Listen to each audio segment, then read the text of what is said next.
നമ്മുടെ ജീവിതം തന്നെ പ്രേക്ഷിത ദൗത്യത്തിനുള്ളതാണ്. തീർച്ചയായിട്ടും ഇന്നത്തെ കാലഘട്ടത്ത് മീഡിയ, സോഷ്യൽ മീഡിയ, സിനിമ ഒക്കെ ആണ് കൂടുതലായി ഈ പ്രേക്ഷിത ദൗത്യം നിർവഹിക്കാൻ നമ്മളെ സഹായിക്കുന്നത്. അല്ലെങ്കിൽ ഒരു ശക്തമായ വേദിയാണ് ഇത് എന്ന് നമുക്കറിയാം. ഒരു അരയനും അപകടക്കാരനും എന്ന ഒരു സിനിമ പൂർത്തിയായി അത് കണ്ടതിൻ്റെ നമ്മുടെ പ്രവർത്തനങ്ങൾ മീഡിയയിൽ എന്താണ് റീൽസ്, ഡോക്യുമെൻ്ററി വരെയൊക്കെ മാത്രം എത്തി നിന്നിരുന്ന ഒരു സമയത്ത് ഒരു ബിഗ് സ്ക്രീനിലേക്ക്, ഒരു സിനിമയിലേക്ക് നമ്മുടെ പ്രേക്ഷിത ദൗത്യം എത്തിച്ചേർന്നു എന്നുള്ളതാണ് അരയൻ അമരക്കാരനും എന്ന സിനിമയിൽ ഞാൻ കാണുന്ന വലിയ മഹത്വം. തീർച്ചയായിട്ടും അതിന് മുൻകൈയെടുത്ത ആർജവത്തോടുകൂടെ അത് സാധ്യമാക്കിയ മോൺസിഞ്ഞോർ വിൻസെന്റ് കെ. പീറ്ററച്ചൻ തീർച്ചയായിട്ടും വളരെ വലിയ അഭിനന്ദനം അർഹിക്കുന്നു. അച്ഛൻ ഒരു എടുത്തുചാട്ടക്കാരനാണ് എന്ന് ഇതിൽ നിന്ന് മനസ്സിലാകുന്നു. കാരണം ഇത്തരത്തിലൊരു സംരംഭം വിജയിക്കുമോ എന്ന് നമ്മളൊക്കെ ആണെങ്കിൽ അത് തീർക്കാൻ പറ്റുമോ എന്ന് ഒക്കെ ഉള്ളൊരു ആശങ്കയൊക്കെ ഉണ്ടാകും. പക്ഷെ അങ്ങനെ ഒരു ആശങ്കയൊന്നുമില്ലാതെ എടുത്തു ചാടുകയും അത് പൂർത്തീകരിച്ചേ തീരൂ എന്ന് ഉറച്ച ഒരു തീരുമാനത്തോടുകൂടെ എനിക്ക് തോന്നുന്നു ഇത്രയും വർഷം 12 വർഷക്കാലം ഈ ഒരു കാര്യത്തിന് വേണ്ടി നിലകൊണ്ടു എന്ന് പറയുന്നത് തീർച്ചയായിട്ടും വളരെ മഹത്തരമായ ഒരു കാര്യമാണ്. അത് എല്ലാവർക്കും പറ്റുന്ന കാര്യമല്ല. മോൺസിഞ്ഞോറിന് സാധിച്ചു. അതിന് വലിയ അഭിനന്ദനങ്ങൾ. ഒപ്പം പ്രിയപ്പെട്ടവരെ, ജന്മദിനത്തിന് ആശംസ പറയാൻ കൂടെയാണ് എന്നെ ഏൽപ്പിച്ചിരിക്കുക. തീർച്ചയായിട്ടും അച്ഛൻ്റെ ഈ പ്രയത്നങ്ങളൊക്കെ ഒരു വൈദികൻ എന്ന നിലയിൽ സഭയ്ക്ക് വേണ്ടി തൻ്റെ ജീവിതം ഒഴിഞ്ഞു വെച്ച ഒരു വ്യക്തി.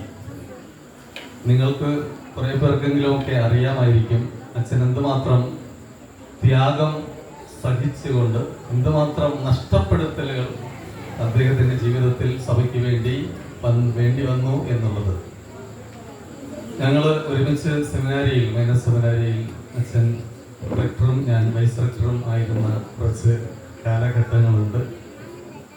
ആ സമയം മുതൽ ഞങ്ങൾ ഒരുമിച്ച് കാര്യങ്ങളിൽ, പ്രവർത്തന മേഖലകളിലൊക്കെ പോലും ഞങ്ങൾ മേജർ സെമിനാരിയിലായിരുന്ന ആ കാലഘട്ടം മുതലൊക്കെ ഞങ്ങൾക്കറിയാം അച്ഛൻ വലിയ ത്യാഗം അനുഷ്ഠിക്കുന്ന വ്യക്തിയാണ്. ഒപ്പം ഇത്തരം കാര്യങ്ങൾ, വലിയ കാര്യങ്ങൾ ചെയ്യാൻ, ചെറിയ കാര്യങ്ങളല്ല, നമ്മളിങ്ങനെ ചെറിയ കാര്യങ്ങൾ ചെയ്തു പോകുമ്പോൾ അതിനൊക്കെ മുകളിൽ വലിയ കാര്യങ്ങൾ ചിന്തിക്കുന്ന, വലിയ സ്വപ്നങ്ങൾ കാണുന്ന, വലുതായി കാര്യങ്ങൾ ചെയ്യാൻ ആഗ്രഹിക്കുന്ന ഒരു വ്യക്തി എന്ന നിലയിലാണ് അച്ഛനെ ഞാൻ കാണുക.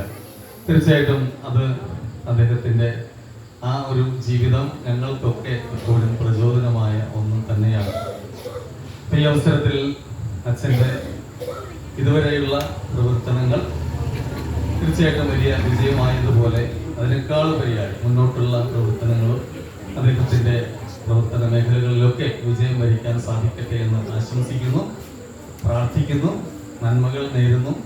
അച്ഛനെ സംബന്ധിച്ച് അച്ഛൻ ഈ പറഞ്ഞ അച്ഛൻ ഇവിടെ വിശദീകരിച്ച കാര്യങ്ങളുണ്ടല്ലോ, ഈ ഒരു കണക്ഷൻ അല്ലേ, കാട്ടാക്കട, മുതിയാവിള, കുരിശുമല, ബെൽജിയം മിഷനറിവ, അപ്പോൾ ഒരു പ്രേക്ഷിത മേഖല തന്നെയാണിത്. അപ്പോൾ ഇപ്പോൾ റീജിയണൽ കോർഡിനേറ്റർ എന്ന നിലയിൽ ഈ പ്രദേശത്തെ മുഴുവൻ നയിക്കുന്ന ഒരു വ്യക്തി എന്ന നിലയിൽ, അപ്പോൾ അത്തരത്തിൽ ഒരു മഹത്തരമായ സുവിശേഷ ദൗത്യമാണ് അദ്ദേഹം നിർവഹിച്ചുകൊണ്ടിരിക്കുക. നമുക്കൊക്കെ അഭിമാനം തോന്നുന്നു, എനിക്കും അഭിമാനം തോന്നുന്നു അച്ഛനോടൊപ്പം പ്രവർത്തിക്കാൻ സാധിക്കുന്നതിൽ. അച്ഛൻ ജന്മദിനം ആഘോഷിക്കുമ്പോൾ പ്രാർത്ഥനകളും ആശംസകളും മാത്രമാണ് പറയാനുള്ളത്. മുന്നോട്ട് വിജയം വരിക്കാൻ ഇടയാകട്ടെ എന്ന് പ്രാർത്ഥിക്കുകയും ആശംസിക്കുകയും ഒക്കെ ചെയ്യുന്നു. ഇന്നിവിടെ ആയിരിക്കുന്ന എല്ലാവരുടെയും പേര് ബഹുമാനപ്പെട്ട മോൺസിഞ്ഞോർ വിൻസെന്റ് കെ. പീറ്ററച്ചന് ജന്മദിനത്തിൻ്റെ ആശംസകൾ നേർന്നുകൊണ്ട് ഞാൻ ഉപസംഹരിക്കുന്നു.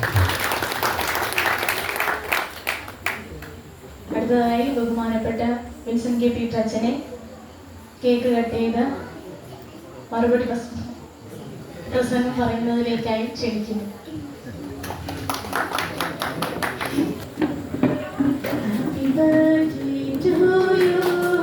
Happy birthday to you.